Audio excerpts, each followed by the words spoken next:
जो आज आपको कट्टर दुश्मन प्रतीत हो रहे हैं, नजर आ रहे हैं, जिनको देखकर आपको लगता है कि अरे भैया ये तो मतलब एक दूसरे के सामने आ जाए तो पता नहीं कौन सी भिड़ंत हो जाए, पता नहीं कौन सा बड़ा हमला हो जाए।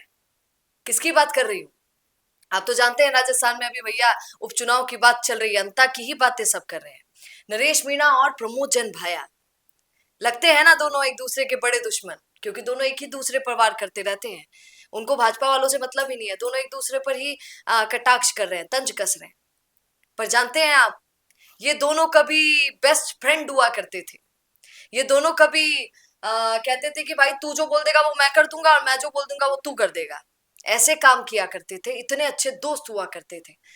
फिर दोस्ती टूटी कैसे, ये मामला इतना बिगड़ा कैसे, आज इसी पर थोड़ी चर्चा करेंगे सर के साथ। और भाया के बहुत सारे अच्छे काम, आप जाइए तो कई लोग तो गिना देते हैं कि प्रमोद जैन भाया ने ये किया, प्रमोद जैन भाया ने वो, तो सबसे पॉपुलर उनका जो लोग सबसे ज्यादा बोलते हैं फीडबैक के तौर पर कि क्या किया हमारे नेताजी ने, हमारे नेताजी ने लड़कियों की बच्चों की शादी कराई, वो सबसे वाला वर्ल्ड रिकॉर्ड तोड़ दिया है ना, आप तो जानते होंगे। आज इसी पर थोड़ी चर्चा करते हैं, आइए सर से। नमस्कार सर। सर क्या बोलेंगे आप, ये दोस्ती दुश्मनी में कैसे बदली? देखिए, नरेश मीणा और प्रमोद जैन भाया हमेशा ही ऐसे विरोधी थे, ऐसा नहीं है। एक वक्त था जब बहुत घनिष्ठ दोस्त तो नहीं कहा जा सकता, लेकिन दोनों में मित्रता थी। दोनों एक दूसरे की बात सुनते जानते थे और दोनों अप्रिशिएट करते थे। लेकिन कहीं ना कहीं एक कांग्रेस का काडर, जिसका वोट बैंक पिछड़ा, दलित, अल्पसंख्यक हुआ करता था, जब दोनों की थिंकिंग उसी काडर बेस्ड से मैच किया करती थी, तो दोनों साथ रहा करते थे। लेकिन जैसे जैसे ये थिंकिंग हाड़ौती में बदली और गेम पूरा अगड़ा बनाम पिछड़ा का हो गया, जब प्रमोद जैन भाया, शांति धारीवाल, ओम बिरला ये सब अगड़ों की तरफ हो गए, तो फिर प्रहलाद गुंजर, नरेश मीणा जो पिछड़ों के नेता थे, उनको इनसे दूर होना पड़ा। और सबसे बड़ी इसी माइंडसेट चेंज की वजह से ये दुश्मनी हुई, और ये धीरे धीरे बढ़ती गई, बढ़ती गई, बढ़ती गई। जब भ्रष्टाचार के आरोप सामने आए, खनन माफिया के आरोप सामने आए और ये सारी चीजें सामने आई, तो ये दुश्मनियां और बढ़ती गई। और कहीं ना कहीं इसमें तड़का तब लगा जब लगातार नरेश मीणा को कांग्रेस इग्नोर करती गई, कांग्रेस हटाती गई, दूर करती गई। और इसके पीछे नरेश मीणा एक बड़ा कारण प्रमोद जैन भाया को मानते थे, क्योंकि राजनीतिक समीकरण अगर समझें, नरेश मीणा आगे बढ़ जाते तो फिर प्रमोद जैन भाया आगे नहीं बढ़ पाते। क्योंकि एक तो कांग्रेस का जो खुद का वोट बैंक है वो मैच करता है नरेश मीणा से, ना कि प्रमोद जैन भाया से। और अगर ऐसा हो जाता तो फिर कहीं ना कहीं प्रमोद जैन भाया की बढ़ती हुई सियासत रुक जाती। एक बात आप देखेंगे कि प्रमोद जैन भाया ने क्रिकेट एसोसिएशन के अध्यक्ष अपने बेटे को बना रखा है, और अपनी वाइफ को जो है जिला प्रमुख बना रखा है। तो वहां कहीं ना कहीं प्रमोद जैन भाई अपना राज चाहते हैं और इसके आड़े किसी और को नहीं आने देना चाहते हैं। और यही वजह थी कि हाड़ौती की सियासत से कांग्रेस के अंदर नरेश मीणा को दूर किया गया और लगातार दूर किया गया। पर सर सुनिएगा, ये अब हमने भी पढ़ा था इस बारे में, क्योंकि सब जानते ही हैं बहुत अच्छे से कि कैसे पहले दोस्त थे और दुश्मन बने।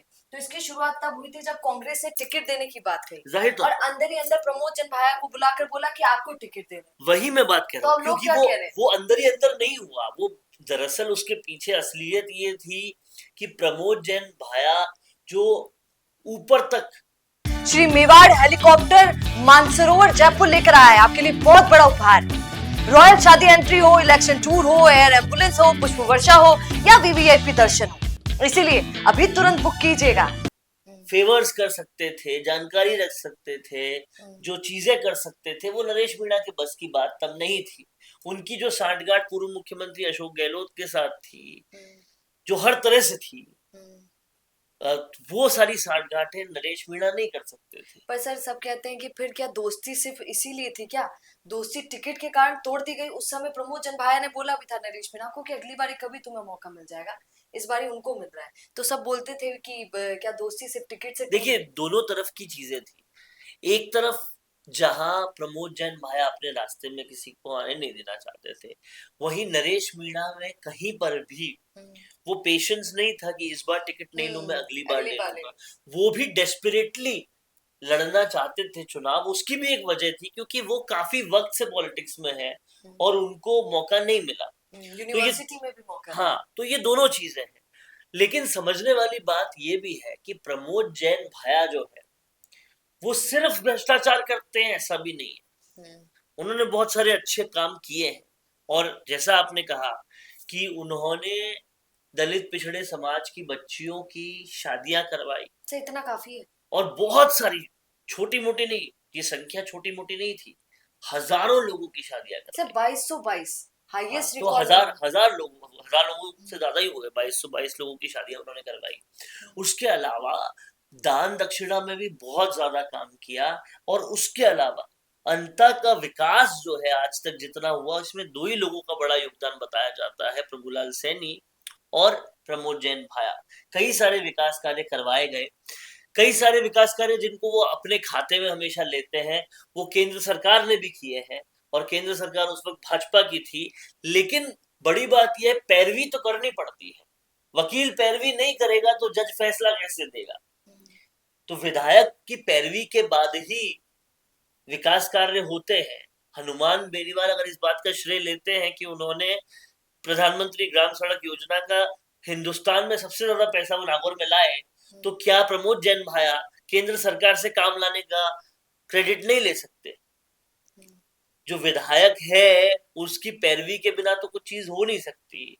इसलिए कहीं ना कहीं प्रमोद जैन भाया ने विकास भी कराया, लेकिन भ्रष्टाचार की गंगोत्री जो उन्हें कहा जाता है, जो कई बड़े बड़े आरोप उन पे लगाए जाते हैं, उन पे ये आरोप लगाया जाता है कि अभ्यारण्य में जहां पर माइनिंग अलाउड ही नहीं होती वहां पे 3-3 माइंस खुलवा दी उन्होंने अपने माइनिंग मिनिस्टर के कार्यकाल में। ऐसे कई सारे आरोप लगाए जाते हैं। उन आरोपों से आज तक भी कोई ऐसा प्रूफ नहीं मिला कि ये आरोप गलत है और आज तक कहीं ना कहीं उन आरोपों को सही मानने के अलावा लोगों के पास कोई चारा नहीं, क्योंकि वो कोर्ट में भी गए, अभी भी मामले चल रहे हैं, सारी चीजें हो रही है। और कई लोगों ने कैमरे पर आकर, मसलन एक बहुत बड़े होटल व्यवसायी हैं, लोहागढ़ होटल जिनकी है, उन्होंने कैमरे पे आकर प्रमोद जैन भाया और सुभाष गर्ग के घोटालों की बात की है। तो ये सारी चीजें हैं। अब दोनों पर्सनालिटीज हैं। आप और हम जब अंता गए, लोगों से बात की, तो लोगों ने कहा कि भाई 80% विकास करते हैं तो 20% खा भी लिया तो क्या हुआ। ये थिंकिंग है आम लोगों में प्रमोद जैन भाया के लिए। खाते तो सब है, मतलब जो पैरवी कर रहे हैं वो भी कह रहे हैं कि खाते तो है भैया। बिल्कुल। तो कहीं ना कहीं ये उनका इमेज है, बट उससे उनके अच्छे काम नकार दिए जाए वो भी संभव नहीं है। लेकिन अब जो माइंडसेट बन रहा है अंता का वो ये है कि मौका किसी और को भी मिलना चाहिए, बिल्कुल, विकल्प भी हमको देखना चाहिए।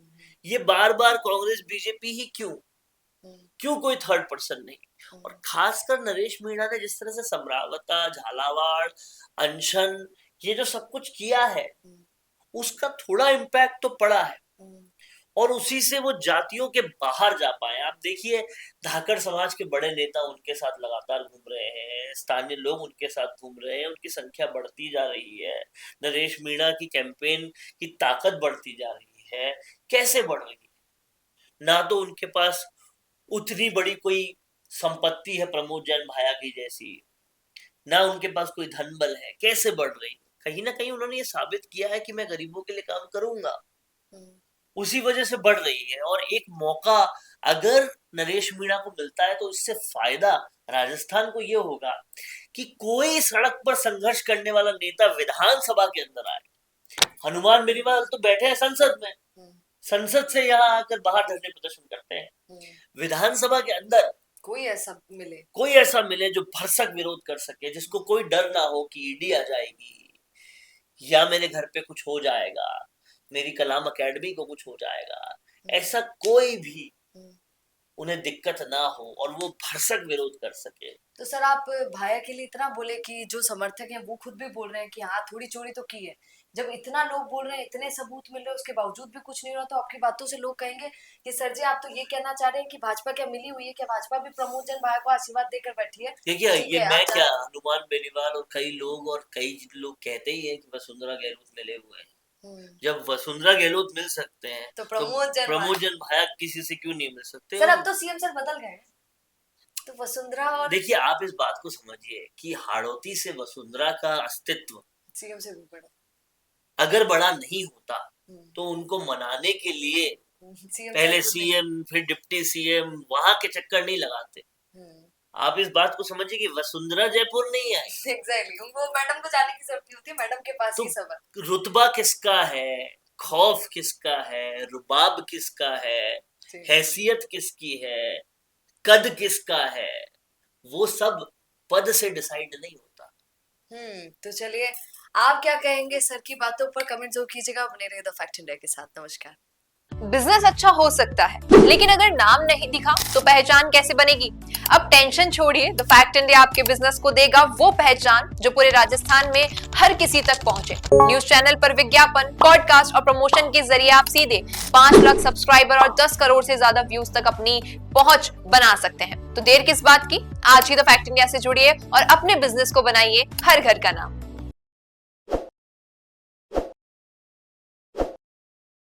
ताज़ा खबरों के लिए विजिट करें द फैक्ट इंडिया की वेबसाइट और डाउनलोड करें द फैक्ट इंडिया ऐप।